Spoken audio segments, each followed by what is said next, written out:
Boa noite. Para resolver a primeira questão, nós temos que analisar a quantidade de instruções. Então, para calcularmos o tempo de execução, nós precisamos multiplicar o número de instruções, que é 10 elevado a nona, vezes o CPI, né, que é a quantidade de instruções por ciclo, certo? Que é igual a 2, e dividir pela frequência de clocks, que nesse caso é 4 GHz. Fazendo as operações, podemos perceber que o tempo de execução é de 0,5 segundos. Na questão B, levamos em consideração uma otimização, uma redução, né, no caso do CPI. O número passa a ser 1,5. Refazendo as operações, multiplicando as instruções 10 elevado a nona, vezes 1,5 dividido pela quantidade de instruções, aliás, pela frequência, temos um novo tempo calculado em 0,375 segundos. Agora iremos calcular o speed up dessa operação, fazendo a divisão entre os dois tempos. Calculando a divisão dos dois tempos, nós temos o seguinte resultado, que é 1,33 vezes. Significa que o ganho de velocidade, né, foi de 33%.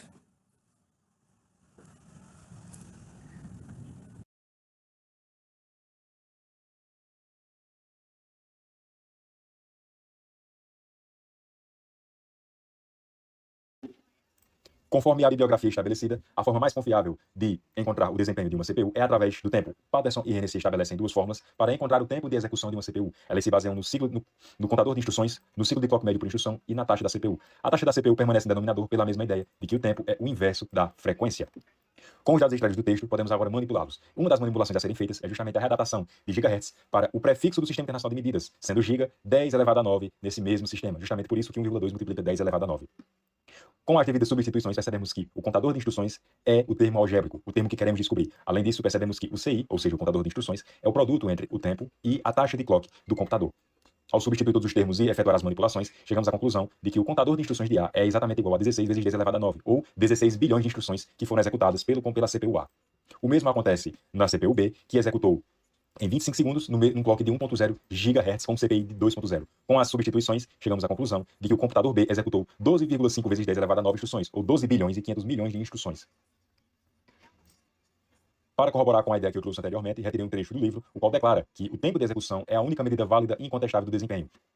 A fim de efetuar comparação do desempenho, efetuamos uma proporcionalidade. Tomamos um tempo de referência, ou seja, o menor tempo possível, e comparamos quantas vezes o programa X ele pode ser mais rápido que o programa Y. A fim de provar essa ideia, os tempos de A e de B estão presentes aqui, e por fim, com as substituições, percebemos que o programa A é 1,25 vezes mais veloz que B. A fim de demonstrar esta velocidade, se efetuarmos a mesma proporção inversamente, ou seja, se tomarmos que o programa B ele melhorou 1,25 vezes, ele terá o mesmo tempo de execução de A. E aqui segue os cálculos no meu caderno. Bom, dando início à resolução das questões, questão de número 3, onde ela pede para a gente calcular o quanto a multiplicação precisa ser acelerada para dobrar o desempenho global. A parte da multiplicação é 40% e a gente só pode acelerar a multiplicação. Então a gente vai usar a fórmula para descobrir o speedup, ou seja, aqui a gente já sabe que vai ser 2, porque a gente quer dobrar o desempenho. O F vai ser a fração do programa que pode ser melhorada, que na questão diz que é 40%, e o S que a gente quer descobrir, que é quanto essa parte será acelerada. Substituindo os valores, a gente chega nessa equação.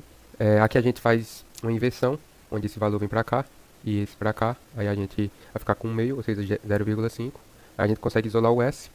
Agora sim, a gente isola o S, resolve essa divisão e o resultado encontrado é menos 4. Ou seja, o fator de aceleração deu negativo, mas o fator de aceleração não pode ser negativo. Então a gente percebe que não existe um valor de S capaz de dobrar o desempenho global, acelerando apenas a parte da multiplicação. E mesmo a gente pode comprovar isso calculando o speedup máximo, supondo que a multiplicação é executada de forma instantânea, ou seja, S tendendo ao infinito, que a gente vai chegar nessa equação aqui. E resolvendo a divisão dela, a gente tem 1,67, ou seja, ainda falta um pouco para 2. E partindo para a letra B, a lei de Amdahl demonstra para a gente que otimizar apenas uma parte do programa possui um limite para o ganho de desempenho. Mesmo que as instruções de multiplicação fossem executadas instantaneamente, os outros 60% do código continuariam consumindo processamento, que a gente viu que não conseguiu chegar ao 2 aqui. Dessa forma, apenas concentrar a otimização nessa parte não é suficiente para a gente dobrar o desempenho global. Para obter melhorias maiores, a gente teria que otimizar outras partes do programa também. Questão de número 5, a gente vem para a letra A, a gente sobre as semelhanças e diferenças em relação ao caminho de dados do LW. Bom, considerando essa instrução, a instrução SW tem como função armazenar um dado que está no registrador da memória, onde T0 contém o valor armazenado, T1 contém o endereço base e 8 é o deslocamento, ou seja, o offset. A instrução SW possui um caminho de dados parecido com a instrução LW, pois em ambas utiliza-se o banco de registrador, a ALU, e a memória de dados. As duas Nas duas, a LU calcula o endereço efetivo somando o registrador com o deslocamento, o offset. A principal diferença entre as duas é que a instrução LW realiza uma leitura da memória e grava o valor lido em um registrador, enquanto a instrução SW ela grava um valor do registrador na memória e não escreve nenhum dado de volta no banco de registradores. Partindo para a letra B, como o valor a ser armazenado é encaminhado até a memória de dados, na instrução SW, o banco de registradores fornece dois valores: o registrador base, utilizado para calcular o endereço da memória, e o registrador que contém o dado a ser armazenado. A LU soma o conteúdo do registrador base com o deslocamento, obtendo o endereço efetivo, e em seguida o conteúdo é registrado e enviado diretamente para a memória de dados, que grava esse valor no endereço calculado pela LU.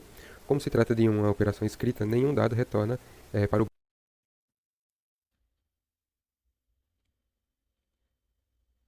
Por mais que sejam instruções de diferentes tipos, sendo a DD uma instrução do tipo R para registradores e a branch if equal, a instrução do tipo I, que contém imediato, sendo o imediato o endereço do desvio, elas compartilham alguns componentes em comum, justamente porque são executadas dentro da mesma estrutura de processador. Não há nada de diferente entre uma e outra. Essa figura 4.15 foi tirada do livro Organização e Projeto em Computadores, justamente porque ela contém as especificações de forma mais detalhada acerca de determinados componentes e também traz com mais detalhes alguns multiplexadores dentro da CPU.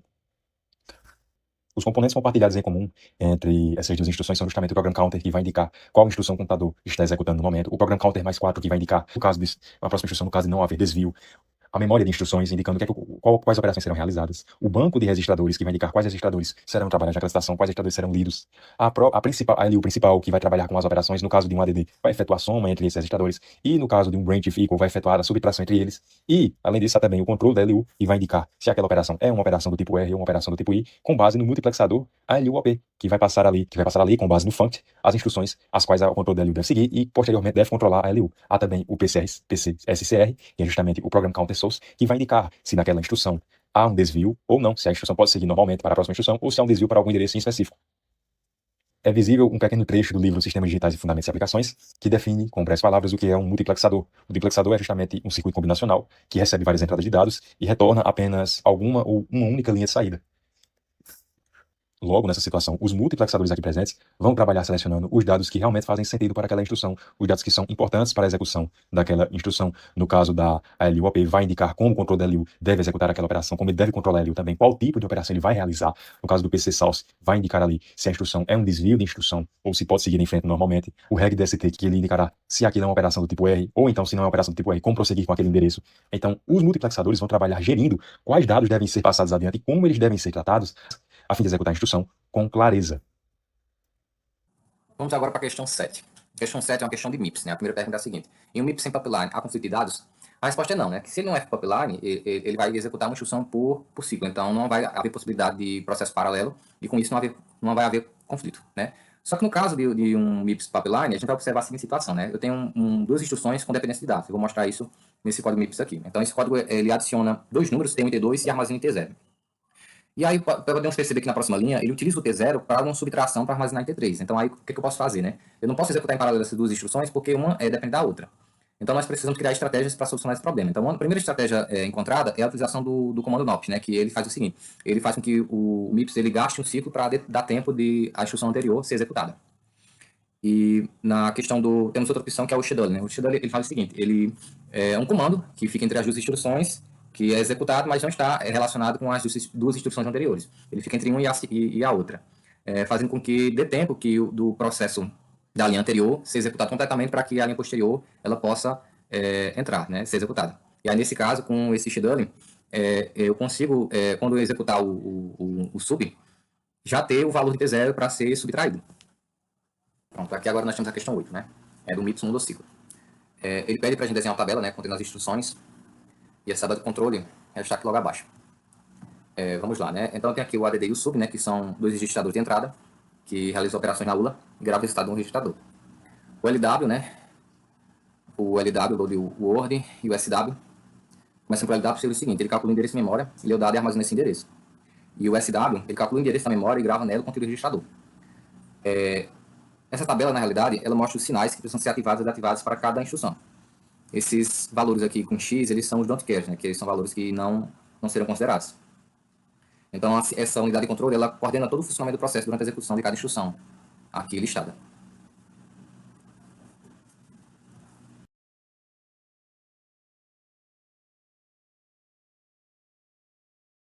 a instrução ADD, que é do tipo R, que lida diretamente com registradores.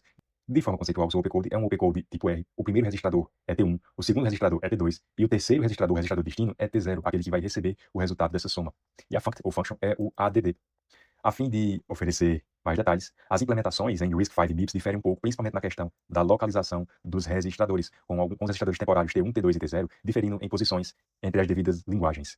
Em binário, o opcode para instruções do tipo R sempre será 0, então não importa para ambos os casos. O primeiro registrador T1 ele será x6 no RISC-V e x9 no MIPS, x7, o registrador T2 será x7 no RISC-V e x10 no MIPS, e o registrador T0 será x5 no RISC-V e x8 no MIPS. Por fim, o function que vai indicar o que aquela instrução irá fazer, ele sempre será 1000 ou 32, visto que é uma instrução de soma. Então a instrução começa em 0 e termina em 32 em ambas as linguagens, novamente diferindo apenas na posição dos registradores temporários. A fim de determinar qual operação exata a LU irá executar, a LU-OP recebe, assim como o controle da LU, a unidade de controle da LU também recebe, o opcode, que são os 6 primeiros bits de instrução. Eles vão indicar a operação, o tipo da operação que está sendo executado. A LU-OP vai receber esses 6 bits de instrução e, posteriormente, irá enviá-los para a unidade de controle da LU, indicando o tipo da instrução e o que deve ser realizado, como ela deve prosseguir. Com essa informação em mãos, a unidade de controle da LU, ela emitirá um sinal de 4 bits para a LU principal e ela vai orientar que esse sinal de 4 bits é justamente para somar. Assim como, se for subtração, vai emitir o mesmo sinal, mas com 4 bits, alegando que aquilo é uma subtração. E então ela vai ativar o bit de inversão, no caso o bit de complemento 2. Como citado anteriormente, a LU-OP irá indicar qual tipo da operação e qual operação será executada. Então vejamos que para instruções do tipo S de Story Load Word será 00 código, para instruções de desvio será 01 e para instruções do tipo E será sempre o mesmo código, que é 10. Sendo o mesmo código, como diferenciar? Justamente o sinal de controle da LU, onde para a adição e para a subtração ele irá enviar aquele mesmo sinal de 4 bits citado anteriormente, indicando se ocorrerá uma soma ou se ocorrerá uma subtração. Aqui como trouxe na figura 4.12 do livro Apresentação em Projeto e Computadores, a interface hardware e software. Para descrever o circuito combinacional que gera regDST, ou seja, que indica que há um registrador de destino e que não é um imediato, cada bit do opcode será lido, será interpretado e por fim irá gerar um sinal, o qual será 1 ou será 0. Essa saída vai indicar se é uma instrução de formato R ou de qualquer outro formato. E esse é o circuito combinacional que gera regDST. Apenas para instruções do tipo R. No caso, se todos os operadores presentes aqui forem 0, então eles serão invertidos, por fim serão 1, e então gerarão o resultado 1. Aplicando as leis de Morgan, poderemos ter o mesmo sinal, aplicando aqui 0, 0 e 0 para todos os outros, o que irá gerar um 0, e por fim, como uma negação, também irá gerar 1. A gente vai usar essas entradas de opcode para desenhar as tabelas para os sinais. Na letra A tabela para o sinal ALU-SRC. O sinal ALU-SRC ele determina a origem do segundo operando da ALU. Para as instruções de R-Type e BEQ, o operando vem de um registrador e, portanto, o ALU-SRC vai ser 0. Para as instruções LW e SW, o segundo operando é um valor imediato, um offset. Logo, o sinal vai ser 1. Para o sinal mainhead, que controla a leitura da memória de dados, entre as instruções apresentadas, apenas o LW realiza a leitura da memória. Ou seja, apenas ele terá o sinal 1. Na letra C, ele quer saber a quantidade de minitermos. O sinal reg-write é ativado apenas nas instruções que escrevem no banco de registradores. Nesse conjunto de instruções, apenas o R-Type e o LW realizam essas operações. Então, serão necessários apenas 2 minitermos para interpretar o sinal reg-write. Vamos lá, né? Questão 12 agora. A gente precisa considerar um processador de 5 estágios, que no caso do pipeline, né? Onde as instruções elas podem ser feitas em paralelo. E esse clock é igual a 40 segundos. A gente vai calcular o tempo para executar 1 milhão de instruções, né? Assumindo esse CPI ideal. Nesse caso, a gente precisa levar em consideração o seguinte: para saber o número de ciclos, a gente precisa pegar a soma de instruções mais a quantidade de estágios do pipeline e subtrair 1. Né? E a gente vai fazer isso aí e vai encontrar esse número de ciclos. Feita essa conta, a gente tem o seguinte: eu tenho 1 milhão mais 5 menos 1. Aí eu vou ter aí, no caso, 1 milhão e 4 ciclos. Né? E então é o seguinte: para a gente encontrar, a gente vai levar em consideração o CPI, né? Para a gente encontrar esse valor. Vou pegar o número de ciclos e vou multiplicar pela frequência. Né? E aí com isso a frequência ela é de 40 nanosegundos. Certo? Aqui na questão. Eu coloco igual a 40 nanosegundos. Com isso, eu consigo encontrar o tempo, né, de resolução do problema, que é de 40 milissegundos, mais ou menos, ok? E aí, no caso do monociclo, que as instruções anteriores, elas não podem ser feitas em paralelo, né, tem que ser uma de cada vez, a gente tem o seguinte, para o cálculo do monociclo, eu vou multiplicar a frequência pelo número de instruções, e no caso a frequência é 160 nanosegundos, né, para a execução de cada ciclo, e vou multiplicar pelo 1 milhão de instruções, que é, no caso, o que eu tenho para executar. E aí, no tempo de resolução do processador monociclo, ele vai ser de 160 milissegundos, né? E aí eu percebo o seguinte, que no caso do pipeline, ele vai ter uma redução muito maior, né, do tempo de execução desse problema. E aí, para encontrar o speed up, eu faço apenas a divisão dos dois valores. Então, aqui eu tenho 4 vezes mais. Então, eu tenho um ganho de 400% na velocidade dos dois processadores. No caso do monociclo e do processador pipeline. Vamos para a questão 3 agora. Eu tenho aqui um pipeline MIPS, né, de 5 estágios, e as duas linhas de instruções. Como a gente pode perceber, aqui, ó, na linha 2, eu tenho um valor armazenado aqui que ele precisa ser adicionado na linha anterior. Então, aí vai haver o hazard, né, que é a questão do conflito entre esses dois valores, porque o dado não está processado antes de ser executado. E aí o que acontece, né? Aqui eu vou analisar cada caso. Aqui você pode observar que no ciclo C4, né, é o ponto deles entram em conflito. E aí eu vou precisar, né, que essa linha anterior ela seja executada antes para que eu possa posteriormente utilizar na próxima linha de comando. Por isso que aqui entra o efeito do adiantamento, né? E aí o que esse efeito faz? Ele deixa um ciclo vazio aí para dar tempo que a instrução anterior ela possa adicionar esse valor em x10 para que depois ele seja processado nessa próxima linha.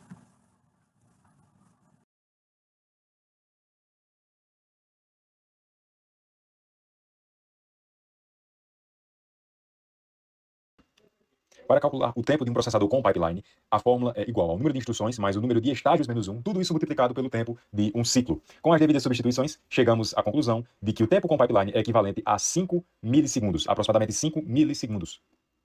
O tempo sem pipeline vai ser o tempo clássico estabelecido pelo livro, então chegaremos à conclusão que teremos 18 milissegundos de tempo sem pipeline. E, por fim, para comparação de desempenho, também utilizaremos a mesma referência do livro. Utilizarei o tempo de execução de x como referência em relação ao tempo y. Com isso, conseguirei determinar quantas vezes o programa x é mais eficiente que o programa y. Com o speedup, e isso deve ser realizado com medidas exatamente iguais, ou seja, com medidas semelhantes. No caso, estou comparando milissegundo com milissegundo. Chegamos então à conclusão que o speedup, o ganho de desempenho de B, foi de 3,5999 milésimos de segundo.